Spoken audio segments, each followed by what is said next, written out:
Hello everybody, it's Mark here, and you're here today to learn the chords contained within the key of C major. On guitar, the key of C is a very common key because a lot of the chord shapes are quite easy to play and they're quite easy to change within the key of C. So any songs that you see with the first chord being C major, try and learn them first if you're just starting out, because they should be slightly easier. Okay, let's get started. I'm just going to run through the chords that are in the key of C major. Okay, these are major and minor chords. Right, so firstly we've got a C major, D minor, E minor, F major. This is our bar chord. I will show you an easier version of that in a minute. And a G major, and an A minor, and a B minor 7 flat 5, and then back to C.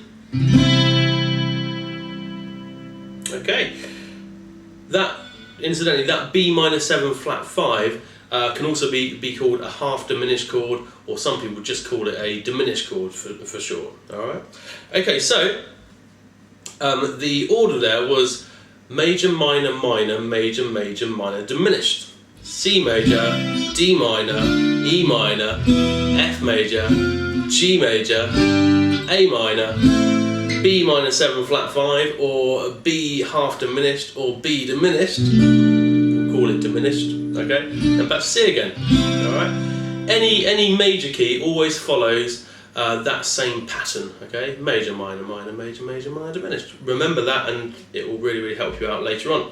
Okay, so let's get started on a C chord. It's quite simple. You've just got to make sure that your fingers are really up straight, or else you can lean back and get those bad notes. All right. So your first finger is starting here on the second string, first fret. Second finger is on the fourth string on the second fret. Excuse me, should have been there. Picked the wrong string there, didn't I? And then your third finger should be on the fifth string on the third fret, and then you don't play the bottom string, but all the other strings should be open, so that's the first string and the third string should be open. Play down the strings with your thumb or your plectrum. You should get that. If you don't, if you get some muting, you know, some of this, then just make sure your fingers are up straight. I've got my thumb over the top of the neck. You might want to start with your thumb in the middle of the neck just to help your hand move forward and keep your fingers up straight. That will help with that. But if you can have your thumb over the top, it does make it a little bit more comfortable. Okay, so the next chord was a D minor. Again, you see my thumb over the top of the guitar, and my first finger is here on the top string, the first string on the first fret. And my second finger is on the third string on the second fret, and my third finger is on the second string on the third fret. And again here, your third finger might mute out this top string, so just try and be wary of that. And this is a 4-string chord, this one. So you want to strum from the fourth string down. That's D minor. Next one is an E minor. This is our first 6-string chord. That's open bottom string, second fret on the fifth and the fourth string using our second and third finger, and open third, second and first string. Right, should get all 6 strings ringing out there. Okay, now the next one might be a little bit of an obstacle for some people, but persevere and you will get it. It's an F chord. You've all heard of this dodgy F chord. Okay, so this one again is a 6-string. It's a 6-string chord. But I'm going to show you in a minute a 4-string version of it, which is a little bit easier. Okay, so what you want to do is you want to put your first finger over the first fret over all 6 strings. Now with this one, you can't really get your thumb over the top. You need your thumb in the middle of the back of the neck, and this will help you get the pressure needed to get that bar. Okay. So your first finger's flat. Make sure that you, before you start putting your other fingers on, make sure that you can get all 6 strings ringing out like that. And then we place our second finger on the third string, second fret, third finger on the fifth string, third fret, and your little finger on the fourth string, third fret. major chord. Right? Okay, so then the easier version of that, the 4-string version, is where we have our half bar first finger, rather than having a full 6-string bar, a half bar, first 2 strings on the 1st fret, and then your second finger on the 3rd string, 2nd fret, and then your 3rd finger is just on the 4th string on the 3rd fret. Turns it into a 4-string chord. Make sure you don't hit the 5th string and the 3rd string here. Now you can leave your thumb in the middle of the back of the neck, like what you did on the full bar, but I actually quite prefer having my thumb over the top on this one. Your fingers are slightly more slanted like that, as opposed to straight on, but I find it a bit more comfortable. Okay, so that's the F in the half bar and full bar. Next on to a G chord. Now there's a couple of ways of playing the G, alright? This way is what I like to call the country version.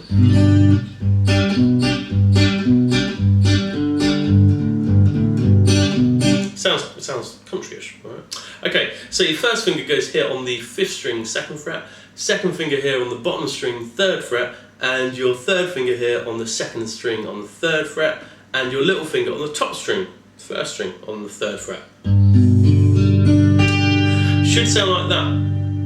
So the other version is where you take your little finger off and you put your 3rd finger where your little finger was. So that's on the top string, 3rd fret. So then the 2nd string now is open. Okay. Just a bit more drony, you know, it's just a different version, that's all.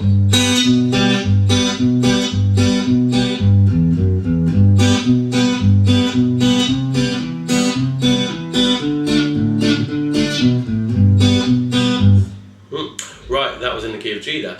Okay, so the 2 different versions of G for you. And the next one is an A minor. Very sad sounding, but very good though.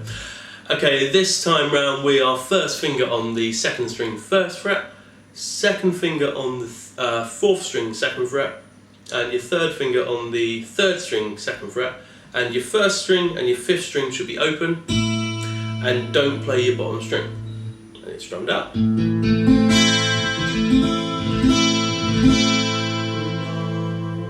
Very sad, but it's good though, because then when you change back to C, it sounds really happy. Okay, that's good.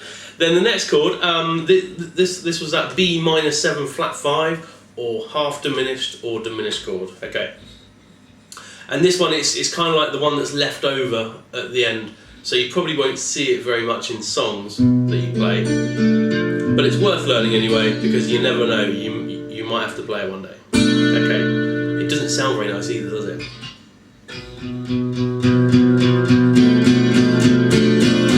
Sounds kind of haunting. Ugh. Right, all we want to do here is put your 1st finger across strings 5 and 4 and 3, and it doesn't matter about strings 1 and 2, if you touch them, that's fine, alright?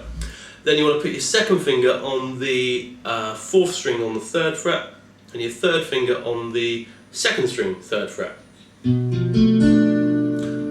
your 1st string should automatically be muted by the back of your 3rd finger, and just watch out that you don't hit your bottom string. I actually touch it with the tip of my 1st finger. So even if you do accidentally hit it, it won't ring, yeah? Sounds quite jazzy actually, yeah. Okay, so those are all the chords in the key of C major. Hopefully you guys learned something there, and if you've got any questions, don't forget to go to my website, and there's a suggestions page there to use for the questions. And my website is www.randallsonguitar.co.uk, or you can follow me on Facebook, that's Mark Randallson Guitar Tuition, and don't forget to subscribe to me on YouTube. I'll see you guys soon in my next video. Thanks very much. Bye for now.